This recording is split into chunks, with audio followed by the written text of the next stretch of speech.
Bonjour et bienvenue sur une nouvelle vidéo sur ma chaîne YouTube. Je vais vous faire découvrir un quartier de Moscou que vous ne connaissez pas et que très peu de gens connaissent. Et regardez, c'est un quartier de Moscou dans lequel il y a des maisons.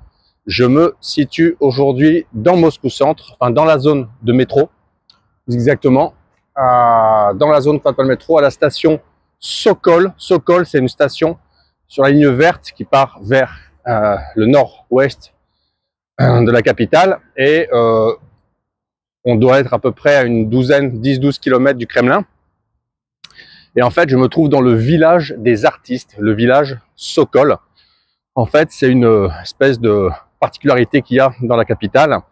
C'est un village qui a été créé en 1923, un peu plus d'un siècle, sur le modèle en fait des villages britanniques à l'époque qui créaient des espaces de vie, maisons dans les villes pour allier le côté un petit peu campagne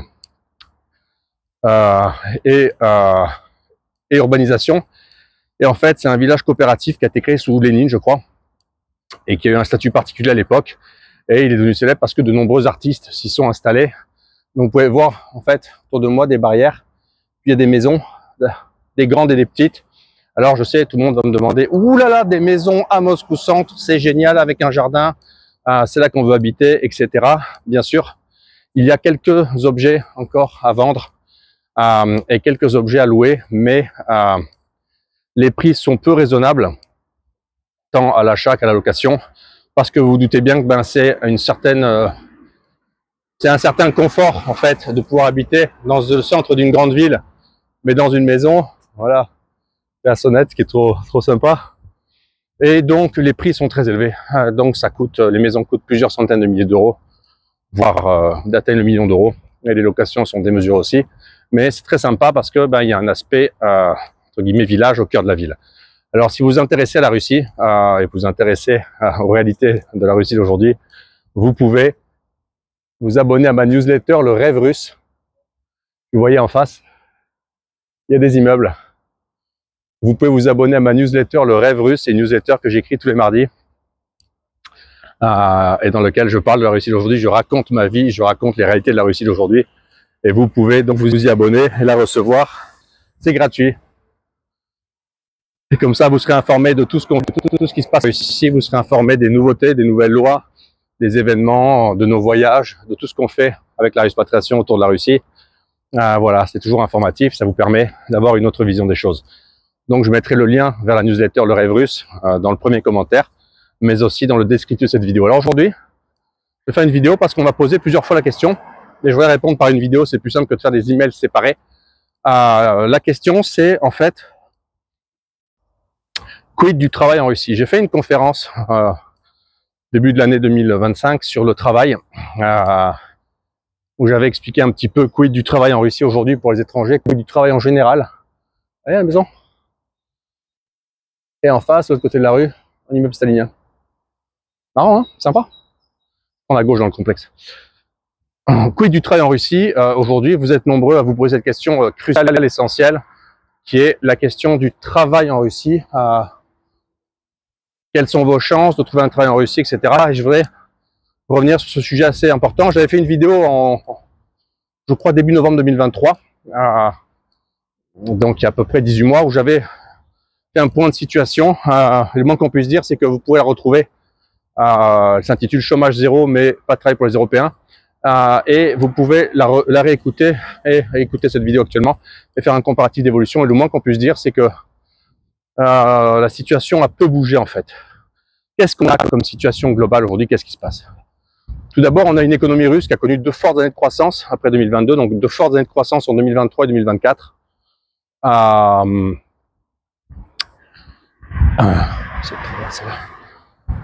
Vous avez derrière l'entrée du village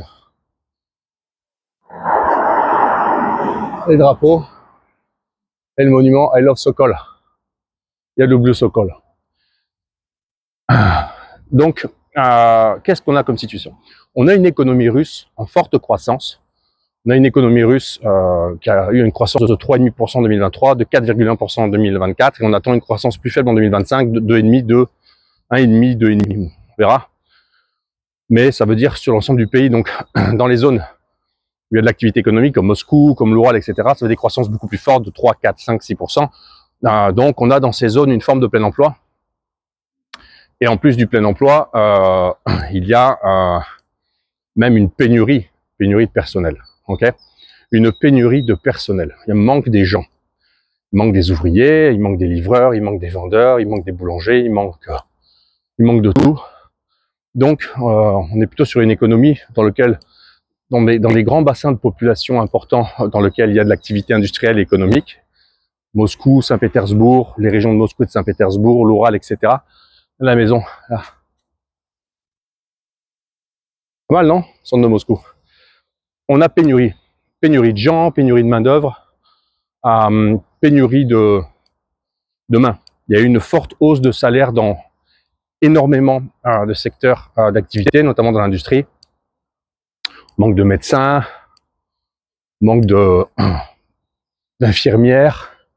Oui, typiquement, une maison dans le village, et puis là, une affiche sur un Vassili Vereshchagin, qui est mort en 1904, voilà, était un artiste, un reporter, voilà.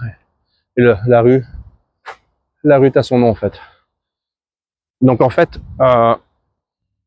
économie en croissance forte, manque de main-d'œuvre. Mais qu'est-ce que ça veut dire, manque de main-d'œuvre? Il y a deux choses. La première, c'est que au sein de la Fédération de Russie, les disparités salariales entre les postes du bas et les postes du haut sont très très fortes. Et énormément de positions, on va dire, qui demandent peu de qualifications, les vendeuses, les serveurs, les chauffeurs, les gens qui font la mise en rayon, les gens qui font voilà, de la sécurité, etc. Ce type de position, en fait, il est extrêmement mal payé. Les salaires sont faibles, encore. Ils sont faibles parce que les coûts de vie sont très différents entre Moscou, une ville de 100 000 habitants. La majorité de la population habite dans une Russie de moyenne ville, en fait. La population est urbanisée à 75%, mais la majorité de la population habite dans des petites villes. Et en fait, ça a comme conséquence que, tout simplement, il y a encore les salaires locaux moyens, médians sont bas. Et vous avez aussi une forte pression de main-d'œuvre immigrée, c'est à peu près 10%. 8 à 10% de la population du pays, c'est des travailleurs étrangers. Et ça, c'est des gens qui viennent encore plus travailler pour des salaires encore plus bas. Principalement, ce sont des gens qui arrivent d'Asie centrale. Donc, c'est tous les gens qui viennent du Tadjikistan, de l'Ouzbékistan. Regardez, je vous montre un petit peu ce que c'est. Décoration. Vous avez des gens, ils regardent. Une magnifique maison derrière moi, vous avez vu la baraque. C'est une baraque qui vaut 2 millions d'euros, ça, ici. Ouais. Donc, vous avez en fait cet immense réservoir de main-d'œuvre d'Asie centrale qui travaille dans la construction, dans la voirie, etc. Et ces gens, en fait, ils sont encore plus mal payés. Ils ont des salaires très faibles. J'ai passé, il y a un grand groupe de touristes qui visitent le village. Ça risque de faire du bruit. Donc, ne vous inquiétez pas. Mais donc, ça veut dire qu'en fait, pour tous les postes d'entrée, pour tous les postes juniors, pour tous les postes qui ne demandent pas de qualification, pour tous les postes qui ne demandent pas du tout, en fait, de savoir-faire spécifique, voilà. Il y a un groupe de touristes à moi. Donc, en fait, vous n'avez pas moyen, en tant qu'Européen, de concurrencer, tout simplement, ce segment-là. D'autant plus que vous ne parlez pas russe. Donc, on va dire que pour tout ce type de poste, c'est pas possible. Les gens qui me disent on voudrait être travailleur, ouvrier dans une usine, etc. Ben non. Qui n'ira jamais bosser à 700 € dans l'Oural, tout seul, etc. En plus que j'en ai déjà parlé, quand on immigre, quand on va quelque part, on a des coûts de vie d'installation et de prise en main de l'écosystème qui sont élevés parce qu'on ne sait pas faire. On se fait arnaquer et on ne sait pas acheter, on ne sait pas manger comme un Russe. On a des réflexes d'achat et on va dire de consommation encore européens. Ils ne sont pas adéquats avec la Russie 2025 parce que tout n'y est pas en fait. Donc là, il y a un énorme problème parce qu'ils ont besoin de main d'œuvre fort, mais il manque de gens. Premièrement, ça c'est le premier point de blocage d'entrée du marché du travail russe. Le deuxième point, c'est que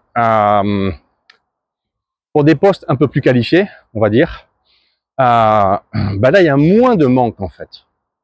Il y a moins de manque, tout simplement, parce qu'il y a des Russes qualifiés.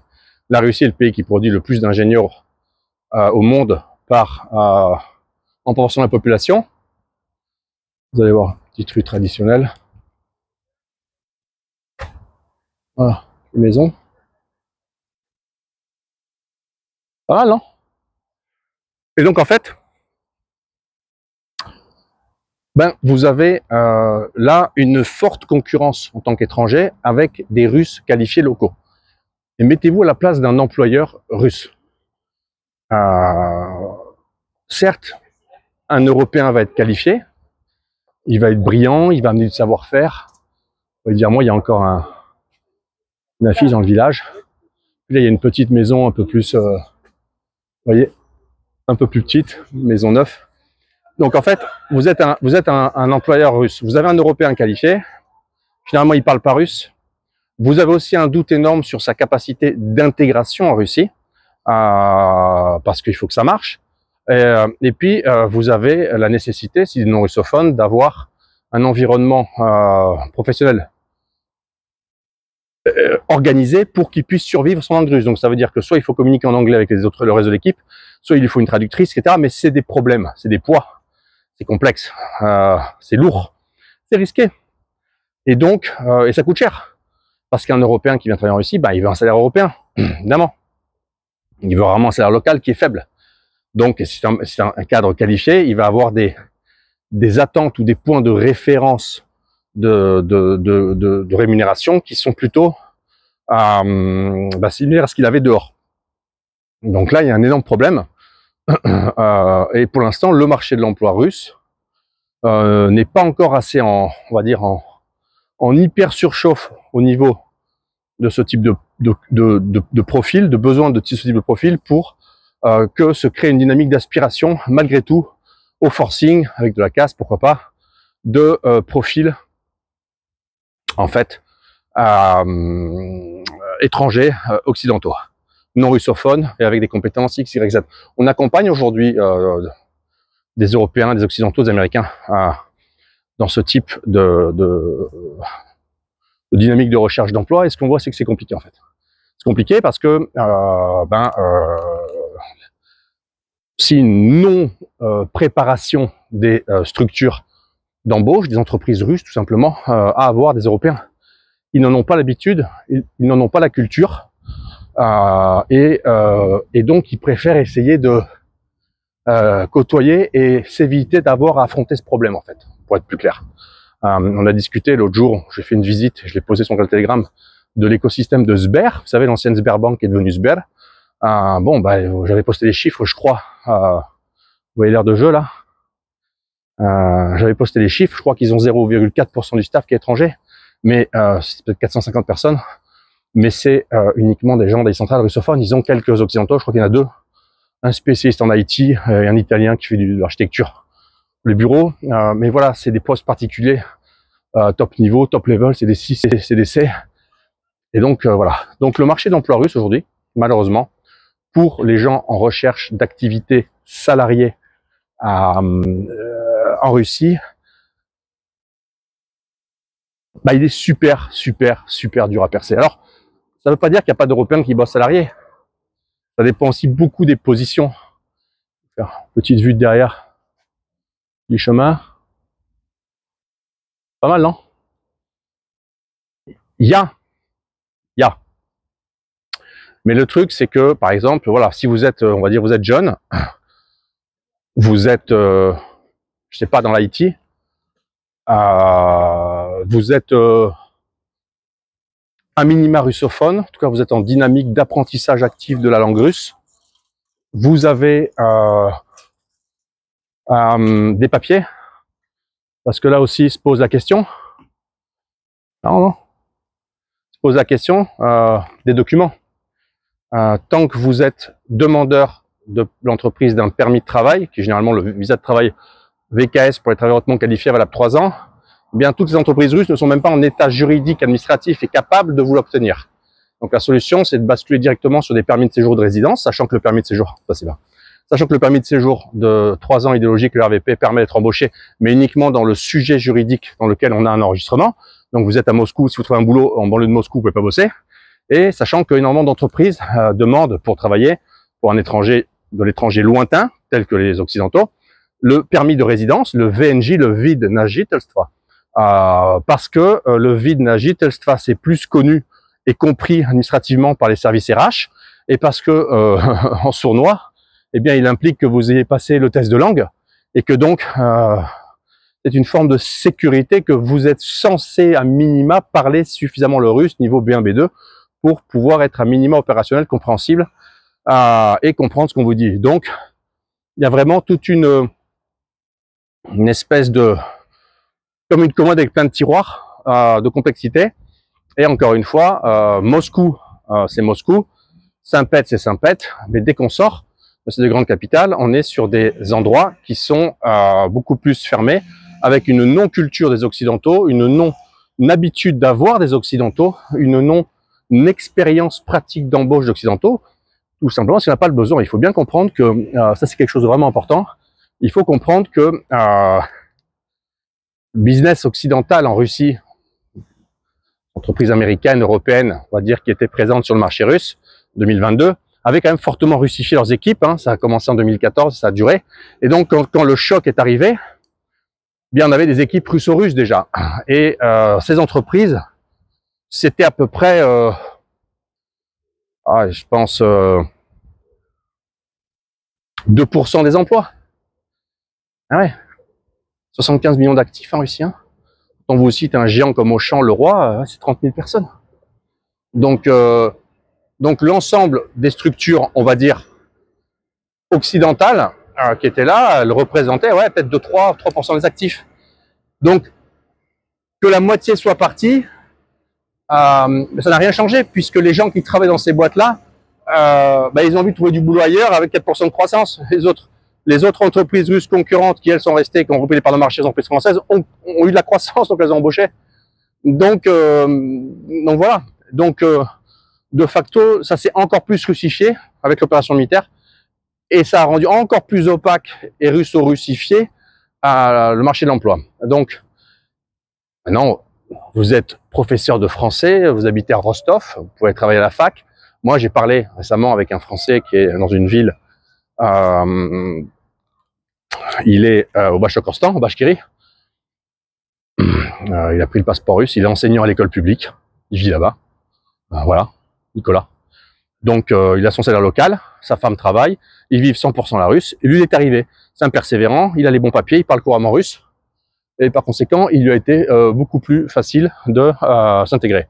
Il y a des Français qui travaillent dans le sud du pays, dans la région de Krasnodar, dans le Kouban, pour des boîtes russes, parce qu'ils ont de la compétence. Il y a un sommelier, il y a un prof de machin, il y a un technicien. Des postes, il y en a. Du boulot, il y en a. Le truc, c'est que la recherche d'emploi de France, elle est quasiment impossible et infaisable. Et que par conséquent, il faut la faire de sur place.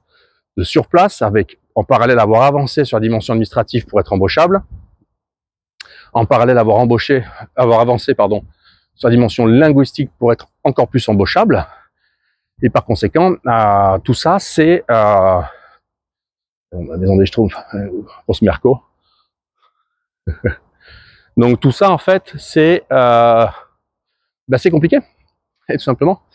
Donc voilà, une autre solution pour les gens qui ont du courage, c'est l'entrepreneuriat, c'est de monter des affaires, c'est de lancer un business. Il y a des gens qui le font aujourd'hui, des Européens en Russie qui lancent des affaires. C'est de plus en plus compliqué aussi, parce qu'il y a beaucoup de choses qui sont faites en Russie. Il reste encore des opportunités, mais globalement, vous montrer la maison derrière.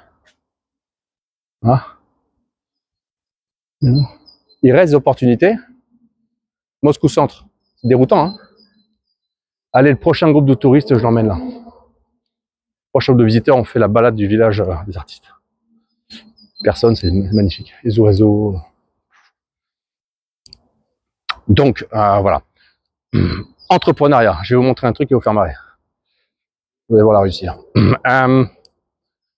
Autre solution de faire, ce que moi je préconise, qui est la plus simple, c'est pour un projet Russie de faire un switch de carrière en Europe avant de venir en Russie.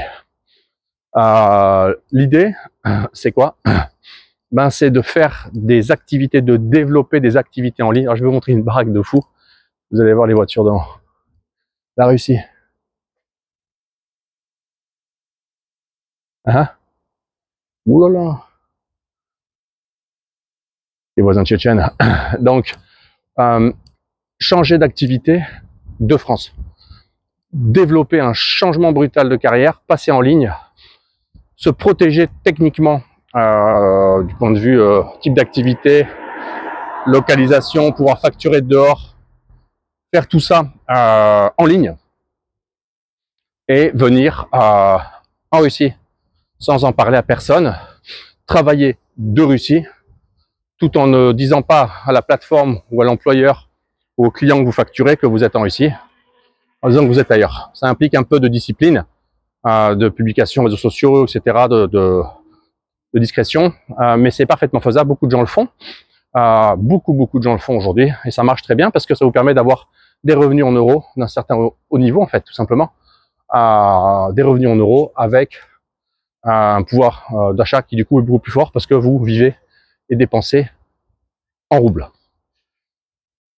Voilà, j'ai fait le tour d'un pâté de maison, un skater.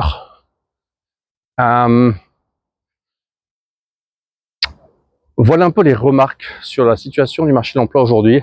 De toute façon, la Russie, c'est comme le reste du monde. Hein. Chercher un boulot de dehors, difficile. C'est comme en Chine. Chine, si vous cherchez un boulot dans l'éducation, par exemple, vous pouvez le chercher dehors. C'est très prisé, l'éducation, par les Européens, etc. Ok. Mais si vous cherchez un boulot dans une boîte chinoise, en n'étant pas en Chine, en ne parlant pas chinois, en n'étant même jamais venu en Chine, ben, l'employeur chinois moyen, avant de vous embaucher, il va se dire qu'est-ce que j'y gagne, quoi. Ben, l'employeur russe, c'est pareil, en fait. L'employeur russe, il va dire exactement la même chose. La langue, connaître, comprendre à minima le pays, être allé, où il résidait déjà, et commencer à y faire son trou.